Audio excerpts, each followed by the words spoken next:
সম্মানিত বন্ধুগণ, আমরা দীর্ঘদিন নির্যাতিত হয়েছি, নিষ্পেষিত হয়েছি, বঞ্চিত হয়েছি। আমরা কি আর বঞ্চিত হতে চাই? যদি না চাই তাহলে 12 তারিখ শুভ দিন দাঁড়িপাল্লায় ভোট দিন। সংগ্রামী বন্ধুগণ, আমার গার্মেন্টসের নারী শ্রমিকদেরকে নিরাপত্তা দেওয়া হয় না, নির্যাতন করা হয়, বেতন বৈষম্য রয়েছে। এই বৈষম্য কি দূর করতে চান? তাহলে 12 তারিখ দাঁড়িপাল্লায় ভোট দিয়ে ডাক্তার শফিকুর রহমানকে প্রধানমন্ত্রী করতে হবে। সংগ্রামী বন্ধুগণ, আমাদের পাশেই বন্দর, আমদানি রপ্তানির সন্ন্যস্তার। এই বন্দর দুর্নীতিতে ব্যক্তিত। এই বন্দর নিয়ে বাংলাদেশ সহ সারা বিশ্বব্যাপী ষড়যন্ত্র চলছে। দুর্নীতিবাদ ষড়যন্ত্র বন্দর যদি বন্ধ করতে চান, বন্দরের যদি উন্নয়ন করতে চান, বিশ্বের বৃহৎ বন্দরে রূপান্তরিত করতে চান, শ্রমিক কর্মচারীদের অধিকার প্রতিষ্ঠা করতে চান, তাহলে 12 তারিখ দাঁড়িপাল্লায় ভোট দিয়ে দাঁড়িপাল্লাকে জয়যুক্ত করতে হবে।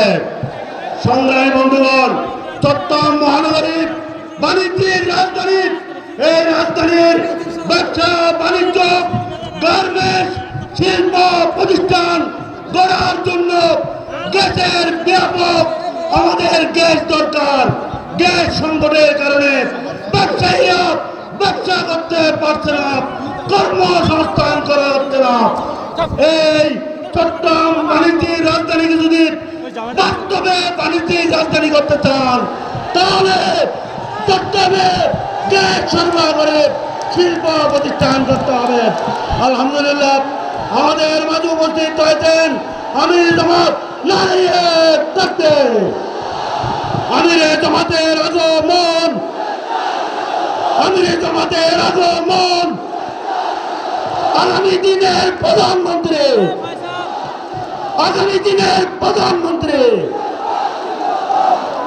সংগ্রামী বন্ধুগণ, সংগ্রামী বন্ধুগণ, চট্টগ্রামকে যদি বাস্তবে বাণিজ্যিক রাজধানী হিসেবে গড়ে তুলতে চাই, তাহলে আজকের প্রধান অতিথি ডাক্তার শফিকুর রহমানকে প্রধানমন্ত্রী বানাতে হবে।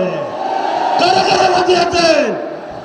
সংগ্রামী শ্রমিক, ছাত্র জনতার প্রতি অনুরোধ করব, নারী শ্রমিক, গার্মেন্টস শ্রমিক, রিক্সা শ্রমিক, ট্রাক শ্রমিক, শিল্প শ্রমিক থেকে শুরু করে সর্বস্তরের শ্রমিক জনতা আগামীর বাংলাদেশে ডাক্তার শফিকুর রহমানকে প্রধানমন্ত্রী বানানোর লক্ষ্যে, উন্নত বাংলাদেশ গড়ার লক্ষ্যে, শিল্পের বাংলাদেশ গড়ার লক্ষ্যে, সমৃদ্ধ বাংলাদেশ গড়ার লক্ষ্যে দলে দলে 12 তারিখ সকালবেলা দাঁড়িপাল্লা এবং অন্যান্য মার্কাগুলি যেগুলি আছে এগুলিতে ভোট দিয়ে আমরা 13 তারিখ বিজয় মিছিল করবো ইনশাআল্লাহ। সেই বিজয় মিছিলে আপনাদেরকে দাওয়াত দিয়ে সেই বিজয় মিছিলে টাকা আহ্বান জানিয়ে বক্তব্য শেষ করছে।